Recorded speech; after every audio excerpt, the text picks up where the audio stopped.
Chapter 1. Jessica Wakefield, I want you and your friends out of my bedroom now. Jessica stared at her twin sister in shock. Her friends stopped talking and stared too. It wasn't every day they got to see Elizabeth Wakefield in a bad mood. Lizzie, Lizzie, Lizzie, Jessica said, scolding her sister from the comfort of Elizabeth's neatly made bed. Where's your Christmas spirit? We're having our first official Christmas party planning meeting.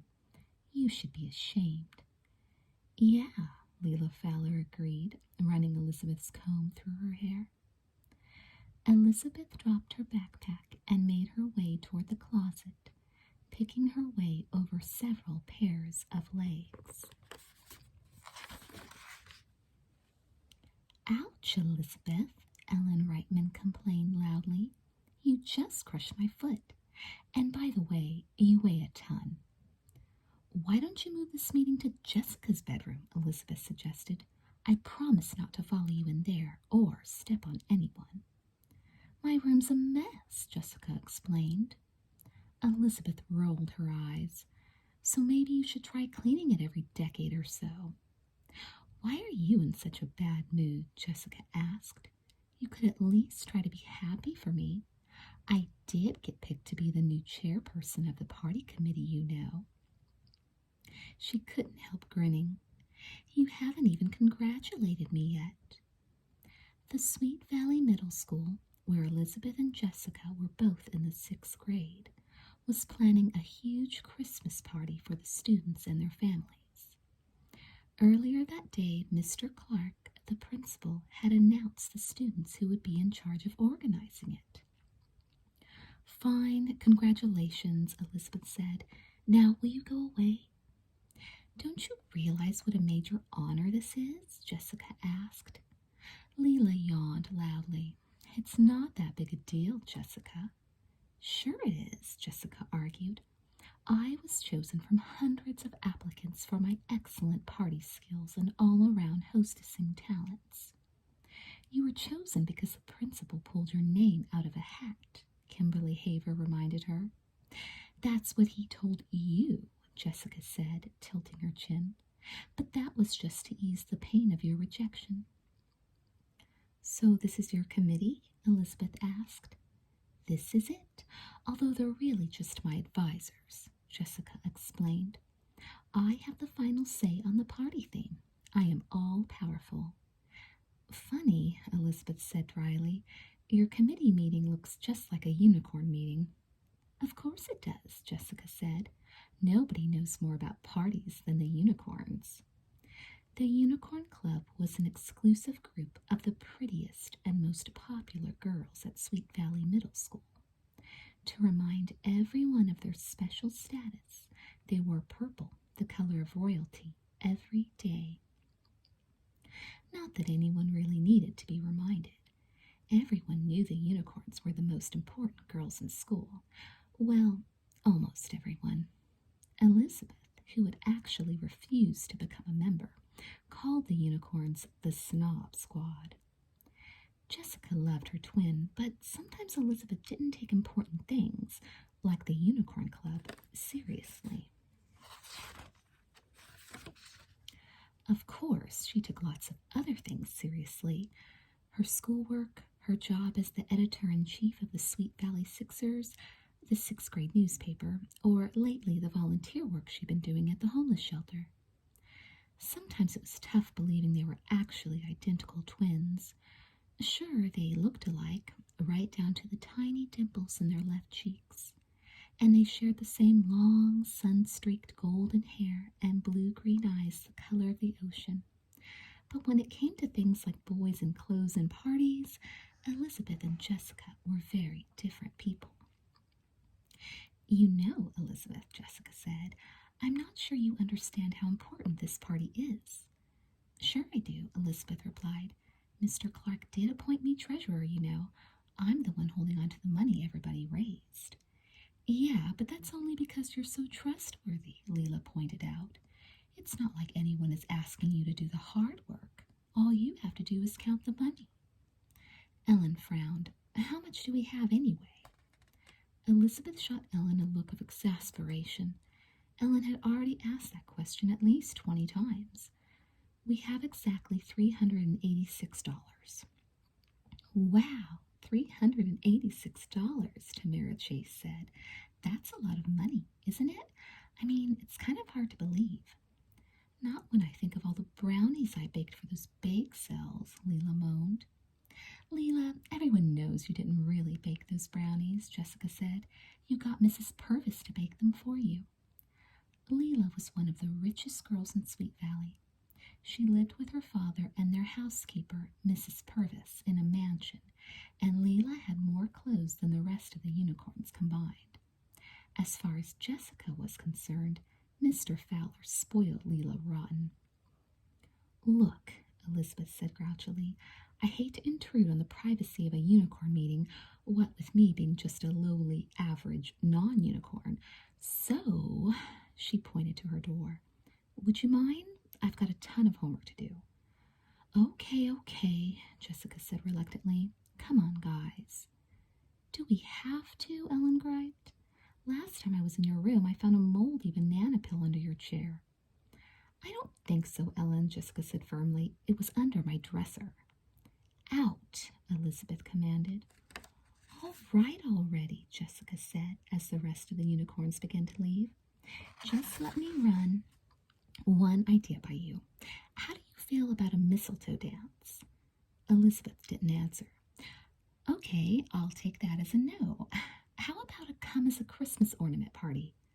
I'm warning you, Jess, I'm not in the mood. Okay, I can take a hint, Scrooge, Jessica snapped. When the rest of the unicorns were gone, she paused at the door. Is anything wrong, Lizzie? Elizabeth stared at her reflection in her dresser mirror. Not really, she said, except that I have a zit the size of Mount Everest on my chin, and I got a B- on my English test today. I don't believe it, Jessica cried. Believe it, Elizabeth said. She pointed to her chin. How can you miss it? Oh, of course I noticed that, Jessica said. I'm not blind. What I can't believe is that you got a B- on something. Not that there's anything wrong with a B-. I'd be thrilled with one. But you? Elizabeth sighed. I guess I've just been working so hard lately at the shelter that I fell behind on my reading. I'm sorry if I'm being grouchy, but I actually do have a lot of homework to catch up on. Cheer up, Elizabeth, Jessica said brightly, giving her sister a pat on the back. Vacation's just around the corner, and I'm going to plan the best Christmas party Sweet Valley Middle School's ever seen. That should get you in the holiday spirit. You can't be bummed out at Christmas, even with a zit the size of a Christmas tree. You're right, Jess, Elizabeth smiled. Maybe I'll go over to the shelter for a while. That always makes me feel better. Jessica frowned. Whatever works. Although, personally, a pint of double fudge chocolate chip ice cream always does the trick for me. Elizabeth laughed, but Jessica could tell she was still down in the dumps. She wanted to help, but she couldn't think of anything more to say. Then it hit her. Cover magic, she exclaimed. What? For your zit. There's some in my medicine cabinet. It's like pimple camouflage, she grinned. Trust me, Lizzie, it'll make a molehill out of your mountain. On her way to the homeless shelter, Elizabeth passed a small drugstore. She caught sight of her reflection in the display window and groaned. Jessica had been wrong. Even with a big glob of cover magic, her pimple wasn't disguised. Oh well, she told herself, there were worse things than pimples. She decided to go into the store and buy some red and green crepe paper to help decorate the shelter. It would mean spending some of her Christmas present money, but she knew her family wouldn't mind if she scrimped a little this year on gifts. The families at the shelter had so little, it seemed like the least she could do. The shelter was a long, low building painted pale yellow. It had a separate daycare center where children could stay while their parents went to job training or looked for work. The center was colorful and warm, full of donated toys and bright posters. But Elizabeth never went inside without feeling a twinge of sadness for the children who had to stay there. No matter how nice it wasn't home, and it never could be. As soon as Elizabeth opened the door to the center, a group of children came dashing toward her, shouting happily. "Aren't you popular?" said Connie, one of the shelter workers. "What's in the bag?" "Crepe paper," Elizabeth said. "I thought maybe we could decorate a little." "Good idea. This place could use a little perking up." "Lisbeth!" Elizabeth turned to see two of her very favorite shelter residents rushing toward her. Susanna and Al, short for Alexandra, Glass, were sisters. They'd been staying at the shelter ever since their parents had lost their jobs. "Hey, Elizabeth," Susanna said. She was 11 and had short brown hair and thoughtful green eyes. "Lisbeth!" shouted Al, who was 4. Her long red braid flew behind her crazily as she ran. She grabbed hold of Elizabeth's leg and held on tight. "What did you bring me?" "Let her go, you monkey," Susanna said with a laugh. "Here, Al," Elizabeth said. "Want to help me decorate?" "You guys go ahead," Connie said. "I'll work on fixing the afternoon snack." "What kind of snack?" Al demanded. "Peanut butter and jelly." "That's my favorite," Al said. Connie laughed. "You say that every day." "How was your day?" Susanna asked Elizabeth as they began to twist the crepe paper from one corner of the room to the other, using tape to hold it in place. "Pretty lousy," Elizabeth said. She started to complain about her pimple and her disappointing grade, but then she remembered. No matter how hard her day had been, Susanna's must have been worse. After all, Susanna had been uprooted from her old school and the home she loved. Now she had to spend the day in a tiny classroom with kids from many different grades. A tutor hired by the county came to the shelter to give lessons. "Actually, my day was fine," Elizabeth corrected herself. "Mine was pretty great," Susanna said enthusiastically. She taped her crepe paper to the wall and beckoned Elizabeth over. "Cross your fingers." "Okay," Elizabeth said, obeying. "My mom got a part-time typing job yesterday," Susanna said with a big grin. "Susanna, that's wonderful." Elizabeth knew that Mrs. Glass had been out of work for the last 3 months. She'd had to take several weeks off from her secretarial job when Al got really sick with pneumonia and she'd gotten fired. "But that's not even the best part," Susanna said. "She thinks she may have found us an apartment we can afford. Do you realize what that means? It means we might not have to spend Christmas at the shelter. We might be in our own home." "I'm so happy for you," Elizabeth exclaimed. "We're getting a house, we're getting a house," Al sang, dancing in a circle with a crepe paper tail streaming behind her like a snake. "Not a house, an apartment," Susanna corrected. "And it's not for sure, Al. Understand?" "We're maybe getting an apartment, we're maybe getting an apartment," Al sang, and soon several of her friends were joining in. Elizabeth laughed. "This calls for a celebration," she said. "Extra jelly on our sandwiches and glasses of milk all around." Susanna sighed. "I know I shouldn't get my hopes up, but it's hard not to get excited, you know? And what the heck? It can't hurt to hope, can it?" Elizabeth nodded. Suddenly all her silly problems, her B- and her pimple and her grouchy mood seemed a million miles away. "I'm hoping with you, Susanna," she said. "What do you think about a reindeer party?" Jessica asked at dinner that night. "You know, where everyone comes dressed as a reindeer. Rudolph, Prancer, Dancer, Blister, Goner, Cuba, you know, all those reindeer guys." "I'd say it's a unique concept," Mrs. Wakefield said, trying not to laugh. Jessica reached for a roll. "Okay, forget the reindeer. How about Santa's elves?" Stephen, the twins' 14-year-old brother, laughed. "Great idea, Jess. You can go as Dopey." "Those are dwarves, Stephen, you dweeb," Jessica snapped. "We're talking elves." "Dwarves, elves, munchkins," Stephen shrugged. "No matter what you come up with, it's guaranteed to be the dumbest Christmas party in history." Jessica threw a small piece of a roll at him, but Stephen just caught it and popped it in his mouth. "How about a sock hop?" Mr. Wakefield suggested. "Or maybe a 60s Christmas dance? Your mother and I could lend you our old records." "Dad, you're such an old fogey," Jessica moaned.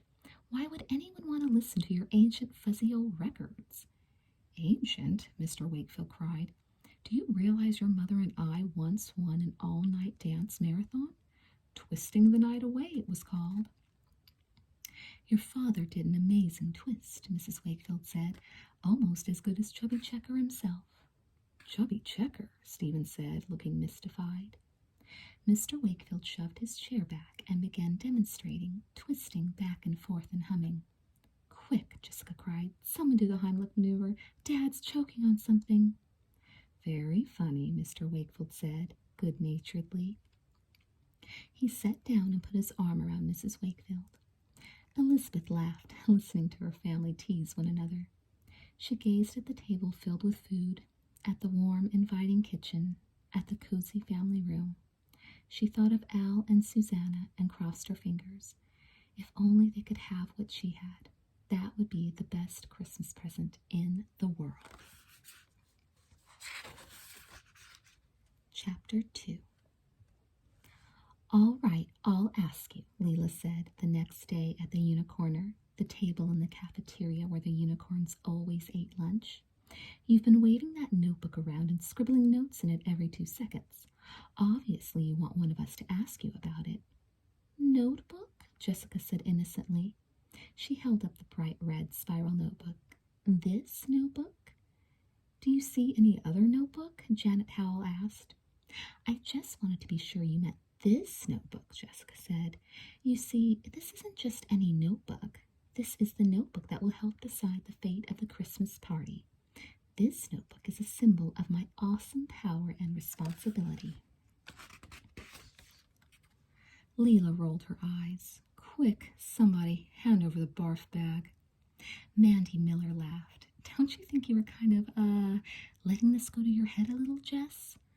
I am not letting it go to my head. I'm just trying to be perfectly fair, Jessica protested. She opened the notebook and shoved it into Leela's face. See? Already I have 13 ideas. I'm listening to everybody, even to total geeks. It's democracy in action, Janet said sarcastically as she opened her sandwich.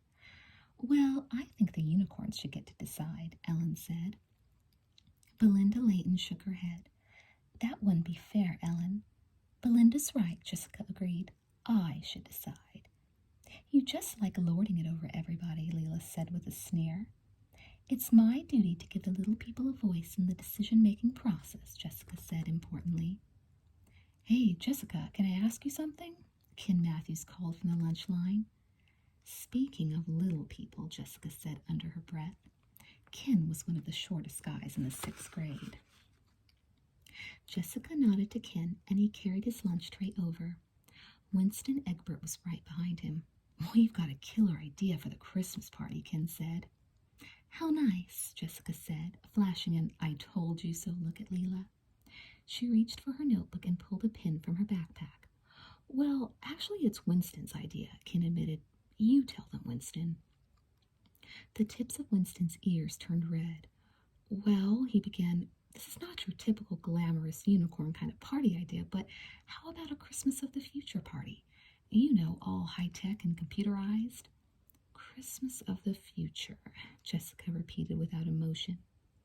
As part of her position, she'd made it a policy not to laugh at any idea, no matter how stupid. But Winston wasn't making it easy. I don't get it, Ellen said. That's because there's nothing to get, Tamara said. A party has to have a gimmick, Winston. But this does, Winston protested. Santa could have a solar-powered sleigh. His gift lists would all be on computer, and the computer would determine the most efficient route for him to take from one house to the next, keeping track of which chimneys are wide and which are too narrow. Randy Mason and I are already working on the program. Don't forget the part about satellite hookups that would allow one Santa to appear in every mall simultaneously as a holograph, Ken said enthusiastically. I don't get it, Ellen said. And instead of regular Christmas cookies, we could have them in tubes like the astronauts, Ken added. A very, unique concept, Jessica said. On her list she wrote number 14, Christmas of the Future, Winston and Ken. Next to that she drew a small candy cane. What's the candy cane for? Winston asked. That's my own private rating system, Jessica explained. The more candy canes, the better the idea. How can we get only one candy cane? Ken complained. Sorry, Jessica shrugged. You lost a cane with that cookies in a tube thing, but you can trust me to be completely fair and unbiased. Come on, Ken, Winston muttered. Let's go eat. Our mystery meat's getting cold. Jessica put down her notebook and opened a bag of potato chips. I'm always here if you think of another idea, she called out cheerfully. Leela grabbed Jessica's notebook. Let me see this thing. Who has the most candy canes so far? She scanned the list. How come Janet got 4 candy canes? Because my idea is brilliant, Janet replied. I want the boosters to dress up in new red and green cheerleading outfits and provide entertainment. The theme of the party will be Catch the Holiday Spirit.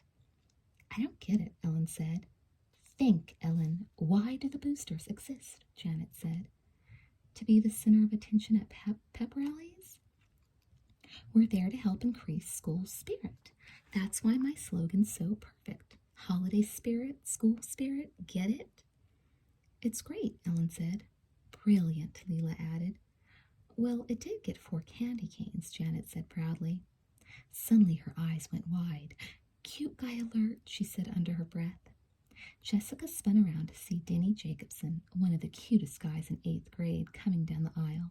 He had a soccer ball under his right arm. Hi, Danny, Jessica called. Don't say hi to him, Janet hissed. I have high priority. Jessica turned back. Since when? Since she has the biggest crush on him, Ellen explained in a whisper. You know how Janet gets around Denny, Jess. It's like she turns into a babbling ball of jello. Shut up, Ellen, Janet commanded, tossing a carrot stick at her. It's since I saved his life, that's when. A while before, Janet had run into Denny and knocked him down right before he got knocked down by a huge, speeding papier-mâché tooth. He had seemed pretty grateful at the time. Hi, Denny said as he sauntered up. What's up, food fight? We were just teaching Ellen about the 4 basic food groups, Janet said. What brings you to the Unicorner? She asked sweetly. Actually, I'm here to see Jessica, Denny said. Jessica cast Janet a smug grin. I have a great idea for a Christmas party, Denny said. He took his soccer ball and spun it on the tip of his index finger. A big Christmas soccer game. Brilliant, Jessica cried. Oh, why don't you sit down next to me and I'll write down all the details. She reached for her notebook while Denny straddled the chair next to hers. Well, Denny began, I was talking to the other guys on the team, and the way we see it, everybody loves soccer, right? Absolutely, Jessica said. And who wants to go to some boring, prissy dance where everybody sits around eating little cookies, right? Jessica nodded. Absolutely. So we figured we'll provide the entertainment and everybody will have a great time, Denny continued. Maybe the boosters could be there to cheer you on, Janet suggested. What? Denny turned toward Janet. Oh, yeah, sure, if you want. I guess it couldn't hurt. Soccer game, Jessica wrote in her notebook. Denny looked over her shoulder as she wrote. Up close, he was even cuter. Jessica wondered if he was really interested in Janet. What are those things? Denny asked. Candy canes, Jessica explained. Why are you drawing 10 of them? Denny asked. 10? Janet exploded. I got only 4. Jessica smiled sweetly. I told you, Janet, I'm completely fair and unbiased. You sure have been coming here a lot lately, Amy Sutton said to Elizabeth as they headed to the shelter that afternoon. I feel guilty. I've been so busy with boosters practice and holiday stuff, I haven't been here in a couple weeks. That's okay. They're always glad for the extra help, Elizabeth said. They paused at the back gate of the fence surrounding a small playground. Bright yellow swings rocked in the cool breeze. Remember Susanna and Al? How could I forget them? Al nearly wore me out last time, begging me to push her on those swings. Well, I think they may be getting an apartment, Elizabeth said. Don't say anything, though, just in case it falls through. Susanna and Al really have their hopes up. But as soon as they stepped inside, Susanna ran to greet them. You won't believe this, she said breathlessly. My dad called today. He's been up north looking for work because he just couldn't find anything around here. Anyway, he finally got a job doing some construction. And guess what? I'll tell Lisbeth, Al cried. Daddy's sending money so we can have an apartment. That's wonderful, Elizabeth exclaimed. He thinks his boss will give him an advance on his pay, Susanna explained. That way my mom can put a deposit down on that apartment she was looking at. When will you know for sure? Amy asked. He's going to talk to his boss tomorrow, Susanna said, and the manager of the apartment promised my mom he'd hold it until she found out for sure. Wasn't that nice? It's like suddenly everything is starting to work out. Let's go see the apartment, Al cried.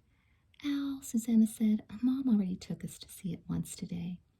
But Amy and Lisbeth haven't seen it, Al said, tugging on her sister's hand. Come on, please. Maybe we could a little later, Al, Elizabeth said gently. We've got a ton of sandwiches to make first. Go on ahead, Connie called. If I know Al, she won't stop talking about it otherwise. We won't be long, Elizabeth promised. Come on, Al said, rushing to the door. Sorry, Susanna apologized as she, Amy, and Elizabeth stepped outside. I know this must not seem like a big deal to you, but after all this time in the shelter, this apartment looks like heaven to us. Of course it's a big deal, Elizabeth said. I think it would be so wonderful if you could move in before Christmas. Talk about a great Christmas present, Amy agreed. Turn here, Al called at the corner. Wait for us, Al, Susanna yelled. Susanna took Al's hand as they turned the corner into a quiet, tree-lined street. See our street? Al asked. We have birds and trees, and there's a fire dog next door. A Dalmatian, Susanna corrected as she pointed to a small red brick apartment building. Al ran up a walkway lined with low green bushes. She crossed the yard and headed for a bottom-floor window on the left side of the building. Here, she called, jumping up and down as she tried to get a glimpse through the window. Here's our apartment. Susanna lifted her up so she could see inside. Elizabeth and Amy peeked in, too. A sunny kitchen opened onto a small living room with hardwood floors and fresh white walls. It's small, I know, Susanna said, almost sounding apologetic, but to us it looks luxurious. It has a bathroom, too, Al pointed out. Susanna laughed. You know what I've missed most since we moved into the shelter? Quiet. It seems like there's always noise, day and night. I used to love to curl up with a good book in my bedroom and just get lost in it, but at the shelter there's never any real privacy, you know? Elizabeth thought of her own big bedroom, of her library of Amanda Howard mysteries, of all the luxuries she took for granted every day. I know it's all going to work out okay, Susanna, she said. Come on, Al said, leaping from her sister's arms. You haven't seen the bestest part. She dashed around the corner. The older girls followed. There, in the backyard, behind a low chain-link fence, was a little swing set. My very own swings, Al said proudly. Just what I asked Santa for. Jessica, I've got the perfect idea for a Christmas party, Brooke Dennis announced in the crowded girls' bathroom before first period the next day. Jessica stopped combing her hair and pulled her red notebook out of her backpack. All right, she said with a long-suffering sigh. Just let me get a pen. Looks like Jessica's getting tired of her power, Amy whispered to Elizabeth. Elizabeth laughed. Are you kidding? She's loving every minute of it. Yesterday afternoon, she told me she was up to 42 ideas, Maria Slater said, shaking her head. Now, if this involves coming as your favorite elf, Jessica told Brooke, it's too late. 3 other people have suggested that idea. Also, I don't want to hear anything more about reindeer. My idea is much better than those, Brooke said. I'm thinking more of a Hollywood-style Christmas party. Come as your favorite celebrity, maybe. I love it, Jessica exclaimed. Extra candy canes for you, Brooke, Amy teased. Sophia Rizzo and Sarah Thomas made their way through the crowded bathroom. Are you still taking ideas, Jessica? Sophia asked, because we've got a great one. She already likes my idea, Brooke said. That's funny, Janet said as she applied lip gloss. I thought she liked Denny's idea. I like everyone's idea, Jessica replied defensively. I'm very, likable. Then how about this? Sarah said excitedly. excitedly. A Christmas luau. Jessica narrowed her eyes. You mean like they have in Hawaii? This wouldn't have anything to do with the fact that your parents just got back from their honeymoon in Hawaii, would it? Maria teased. Sarah's father and Sophia's mother had recently gotten married, which meant that Sarah and Sophia were now stepsisters. Well, they did bring us grass skirts that we're dying to wear, Sophia admitted with a laugh. But don't you think a luau would be fun? I don't know, Jessica said doubtfully. When I think Christmas, I don't necessarily think roasted pig and hulas. Oh, but you do think soccer game? Janet demanded. Soccer, Brooke cried. What does soccer have to do with Christmas? Soccer has to do with Denny, Janet said. Brooke peered over Jessica's shoulder at her notebook. How many candy canes did the luau get anyway? Jessica, Melissa McCormick called, hurrying into the bathroom. I have a great idea for you. All right, everybody calm down and be quiet, Jessica ordered in an official-sounding voice. Now let's hear your ideas, one at a time. Elizabeth couldn't help smiling as she and Amy and Maria sailed out of the bathroom. Jessica loves all this attention. I have a feeling she's going to milk this thing for all it's worth. Amy laughed. She's not going to make a decision until the day before the party. Or until somebody wrings her neck, Maria added. I'm glad I'm just the treasurer, Elizabeth said. There's nothing complicated about that. Chapter 3. Did you know that no two snowflakes are exactly alike? Elizabeth asked Al the next afternoon. They were sitting cross-legged on the floor at the daycare center, cutting out paper snowflakes for the shelter's Christmas tree. All of Al's look alike, Susanna teased, pointing to the pile of crude cutouts on the floor. Just then, Elizabeth noticed Mrs. Glass in the doorway. She was a petite woman with dark hair pulled back in a ponytail. Usually she had a bright smile, but today her mouth was drawn in a tight line and her eyes were red and swollen. Girls, she said softly as she approached, we need to talk for a minute. Elizabeth started to leave, but Mrs. Glass motioned for her to stay. That's okay, Elizabeth, she said. You'll hear soon enough. What's wrong, Mom? Susanna asked, her voice tense. Did something happen to Dad? No, Mrs. Glass soothed. Nothing like that, thank goodness. She sat down on the floor and gathered Al into her lap. He just called me on the phone at the shelter office. He talked to his boss about getting an advance on his pay. And? Susanna asked hopefully. And the answer's no. Money's tight and his boss wanted to help, but he just couldn't swing $375 right away. So, she shrugged, I guess you know what that means. No apartment? Al asked, eyes wide. Mrs. Glass kissed the top of Al's head. Just not this apartment, honey. There will be others. Tears pooled in Al's huge brown eyes. But this one had a swing set. I know, hun, Mrs. Glass said. We're all disappointed. But look on the bright side. Mommy's got a new job, and pretty soon we'll be able to find another apartment. And in the meantime, you have all your nice friends here at the shelter. And at least we'll have a roof over our heads on Christmas. That's more than a lot of people can say. I'm really sorry, Mrs. Glass, Elizabeth said, feeling a heaviness in her chest. She looked over at Susanna. She was busy cutting out snowflakes, her face expressionless. Maybe you could talk to the landlord and ask him to give you a little more time, Elizabeth suggested. He's already held it a couple extra days just to be nice, Mrs. Glass shook her head. I can't ask him to wait any longer. There's a waiting list of other people who'd love to have it, and we'll find another apartment. But not that one, Al protested, her voice suddenly racked with sobs. We were going to have our very own room so Suze could read books, and I would hardly ever bother her. Susanna looked up. You never bother me, monkey, she said quietly.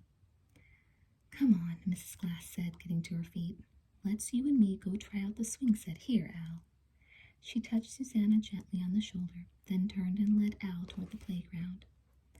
Elizabeth watched them go, feeling an ache of sadness in her throat.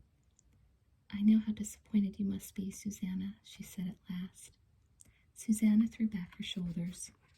That's all right, she said flatly. I'm getting used to it. $386. Elizabeth sat in her closet that evening, the light on and the door closed, staring at the money in the little metal cash box. She thought of all the work people had done in the last month to make that much money, all the bake sales and car washes. Gingerly she reached into the box and lifted the wad of wrinkled bills as if they could burn her fingers. The door flew open. Elizabeth gasped. She clutched the money to her chest, her heart pounding. "I just heard idea number 56, Jessica announced.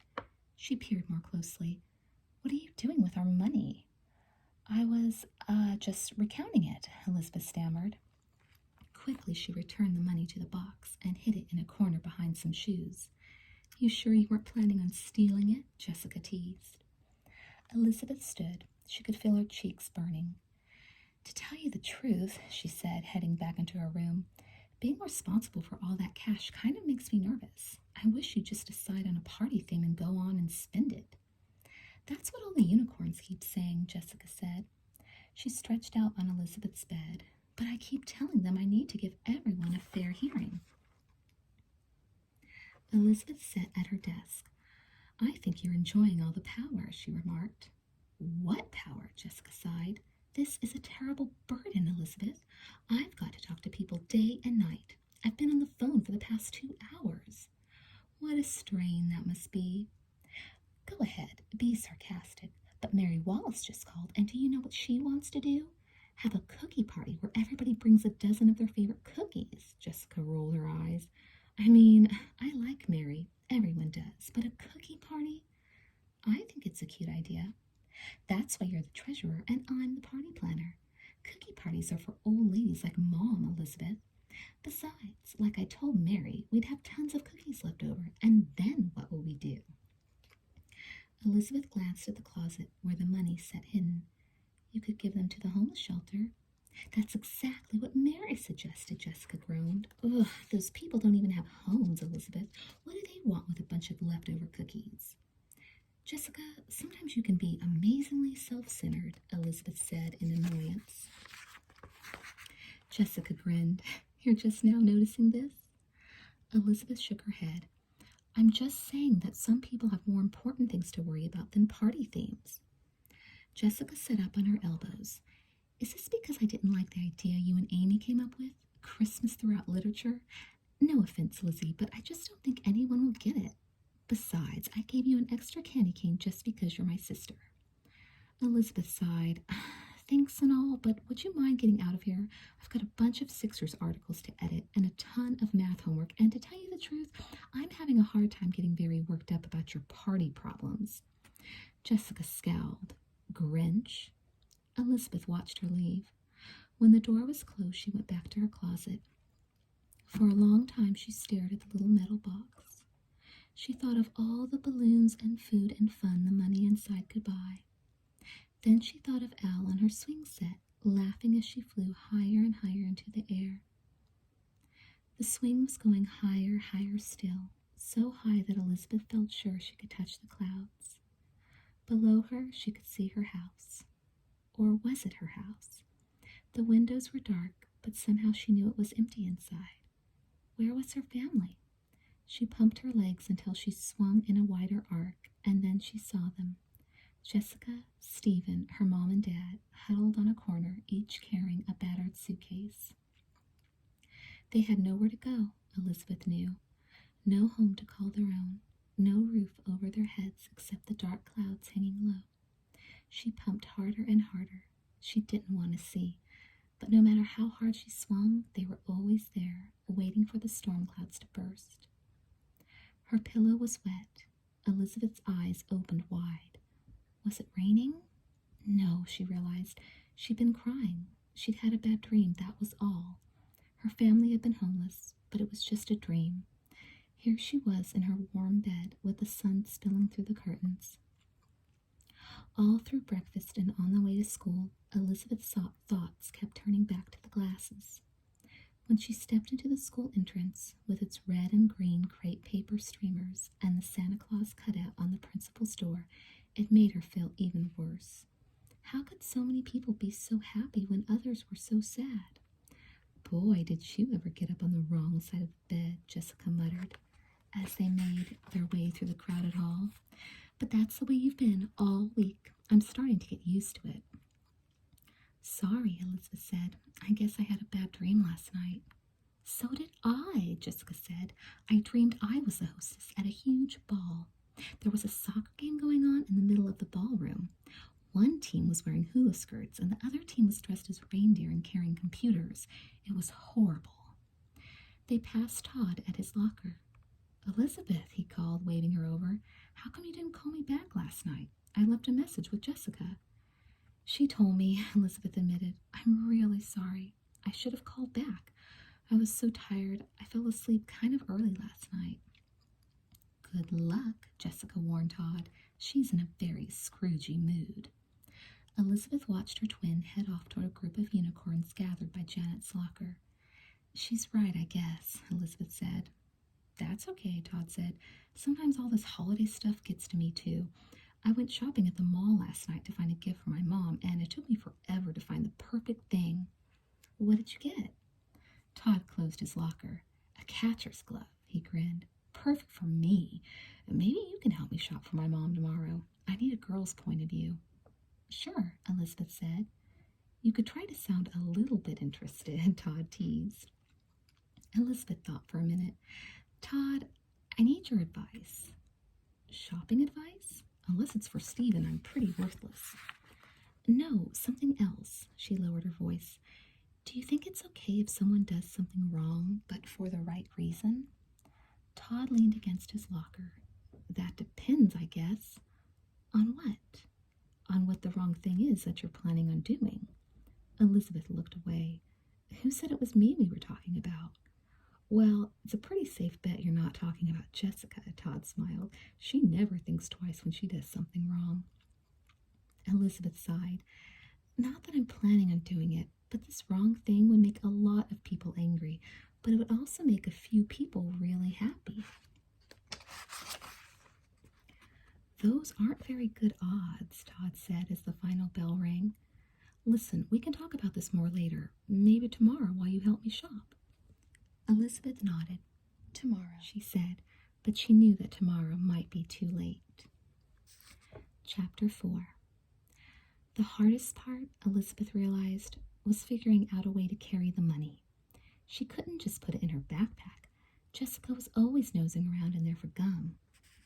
She couldn't just put it in her jeans pockets either. It was a big fat wad of mostly $1 bills, bigger still after she'd added her own Christmas savings money to it. Instead of buying her family presents, she decided that she could just make them something. Maybe she'd give her mom breakfast in bed and do the dishes for a week for Stephen. She could even volunteer to clean Jessica's room. That would be a bigger present than anything she could buy. At last, after some thought, Elizabeth decided on her blue windbreaker. It had 2 large pockets in the front, big enough for the thick pile of money. She divided the cash in half and flattened it as well as she could into the pockets. When she got downstairs, Mrs. Wakefield was making coffee, and Jessica was drowsily pouring cereal into a bowl. You're already up and dressed? Mrs. Wakefield exclaimed. You do realize this isn't a school day, don't you? I thought I'd go over to the shelter this morning, Elizabeth said. Don't you want to go shopping with me at the mall? Jessica said with a yawn. Oh, it's the last Saturday before Christmas, Elizabeth. Don't you care about tradition at all? I think it's wonderful Elizabeth is spending so much time down at the shelter, Mrs. Wakefield said. Jessica slumped into a chair at the table. I know, she muttered. She's a saint, and I'm just a superficial party girl. She took a spoonful of cereal. Oh, well, it's a dirty job, but someone's got to do it. Elizabeth grabbed a donut and headed for the door. I think I'll get going. Hold on a minute. Stephen appeared in the doorway. He had on his ratty blue bathrobe. His tangled hair stood up at odd angles. Elizabeth is definitely not a saint, he said. Do you realize what she's walking out of here with, the little thief? Elizabeth froze. Her throat seemed to tie in a knot. What are you talking about, Stephen? Mrs. Wakefield asked. Go on, Stephen chided. Admit it, Elizabeth. Tell everyone what you took. I, Elizabeth stammered, her hand glued to the doorknob. She was afraid to turn around. She didn't want to see the look in Jessica's eyes when she learned the truth. Look at her, Stephen said accusingly. Can't you tell? Slowly, Elizabeth turned. She'd been caught. Somehow, some way, Stephen had seen her steal the money. Jessica stared at Elizabeth's windbreaker. Her eyes narrowed. Wait just a minute, she said. How did you manage that? I know it's hard to understand, Jess, Elizabeth began. I just wanted... You are definitely more boobular than usual, Jessica cried. Elizabeth sneaked a glance at her chest. The money.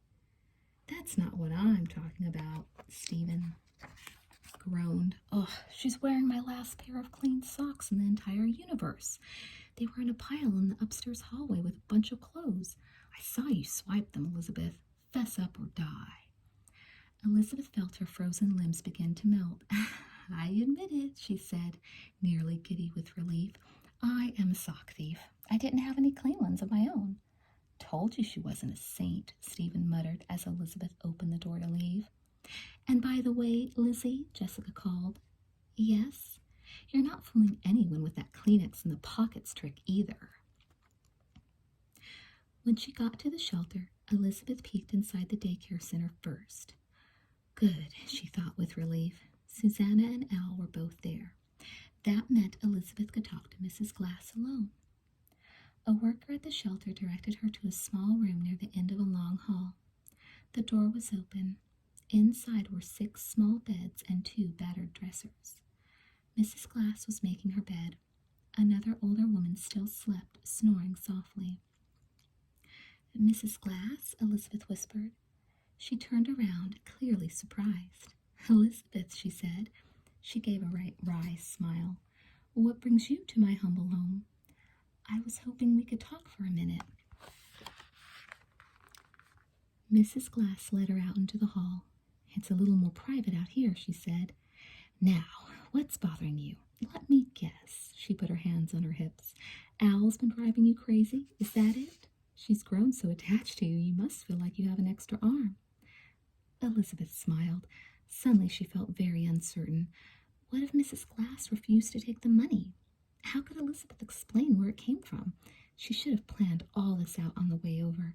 Usually she was great at that kind of thing. How many times had she helped Jessica reason her way out of a total bind?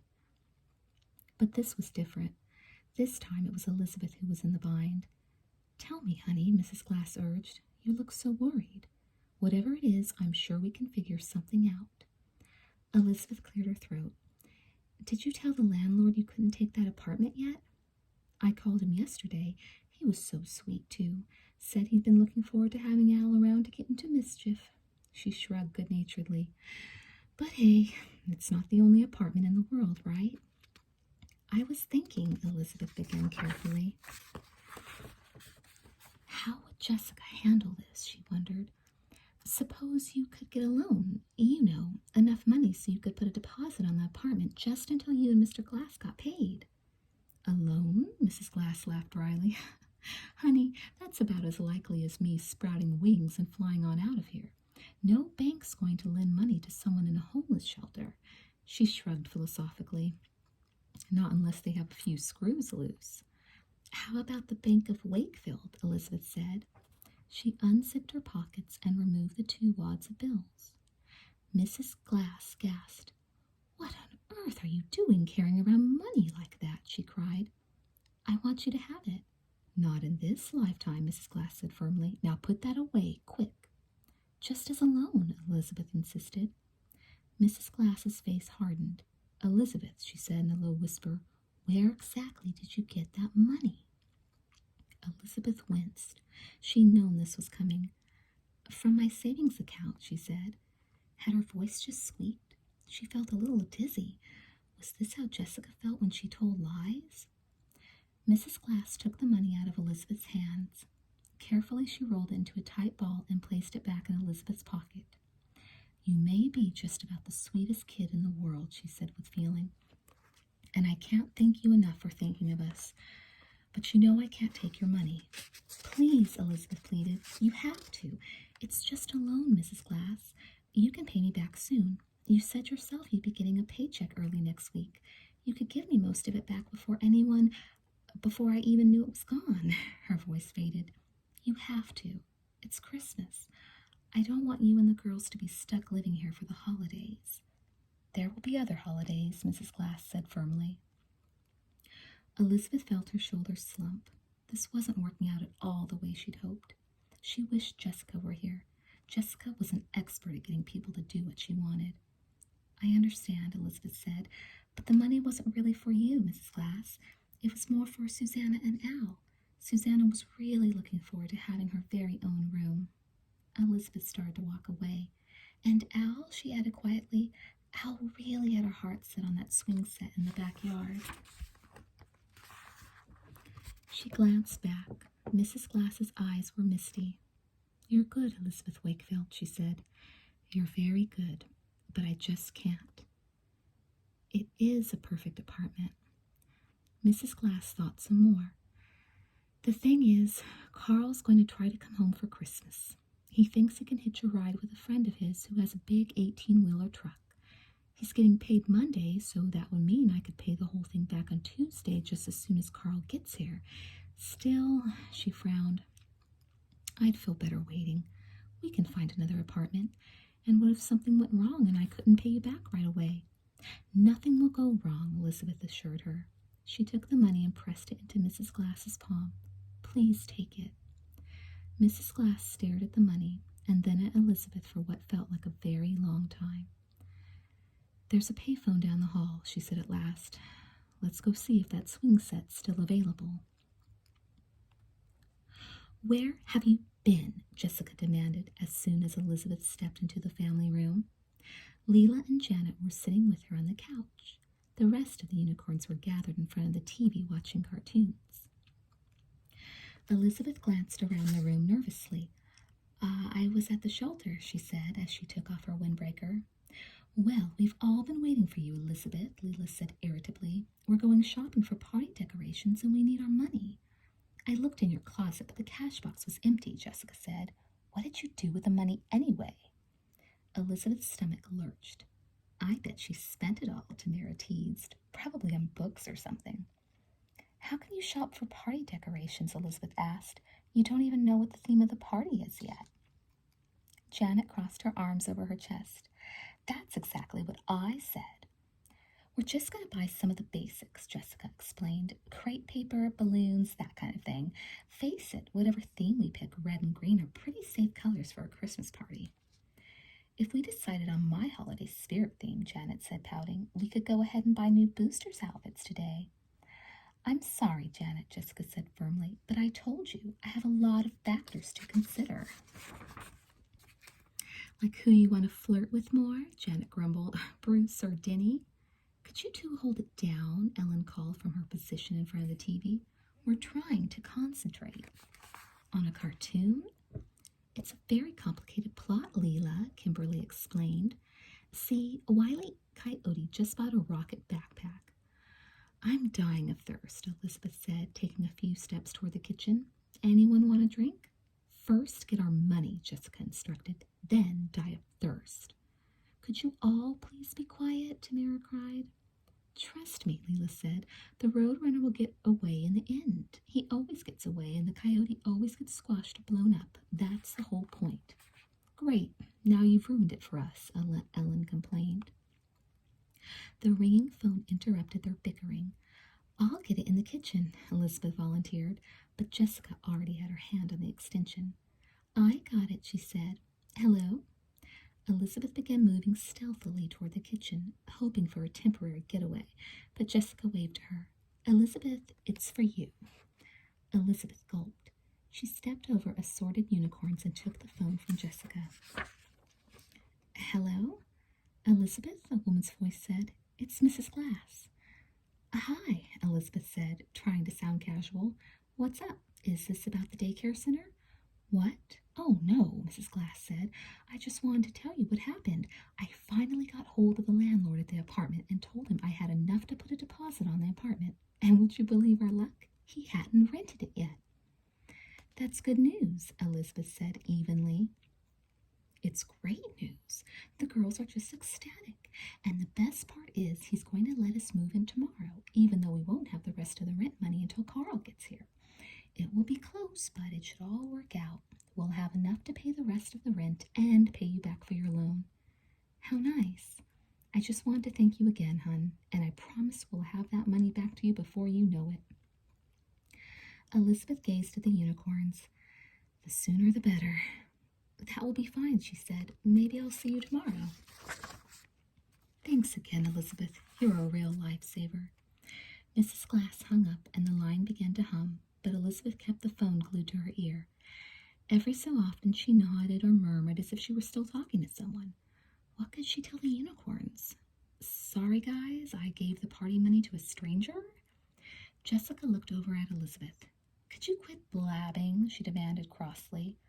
I'll be off in a minute, Elizabeth whispered, putting her hand over the mouthpiece. Who is that anyway? Jessica asked. Elizabeth hesitated. Someone from the shelter. She pretended to be concentrating on the conversation. Uh-huh, she murmured. I understand. That does it, Leela said, jumping off the couch. Elizabeth will never get off the phone, and this cartoon's never going to end. By the time we get there, the mall will be closed. I say, let's go. What'll we do for money? Jessica asked. I'll pay, Leela announced. Dad just gave me my allowance. And besides, it's not like we can buy much of anything until you decide the party theme. You can pay me back when Elizabeth gives you the money. That's wonderful, Elizabeth exclaimed into the phone. Thank you, Leela, she thought with silent gratitude. Come on, gang, Janet said as she stood and stretched. Leela's buying. Don't go spending all that money, Elizabeth, Leela called as she headed out the front door. I expect to be reimbursed. With a huge sigh of relief, Elizabeth watched the unicorns leave.